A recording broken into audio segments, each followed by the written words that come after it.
台语字真趣味，乡亲啊，叶叶，台语安尼写，叶叶，遮遮掩掩，偷偷摸摸，鬼鬼祟祟，台语就是叶叶。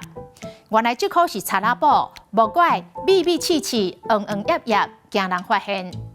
你袂输是目标贵哩，安尼叶叶，闪东闪西，无非是做啥物袂见情的代志。叶叶，若干那讲两字，叶，意思是遮掩。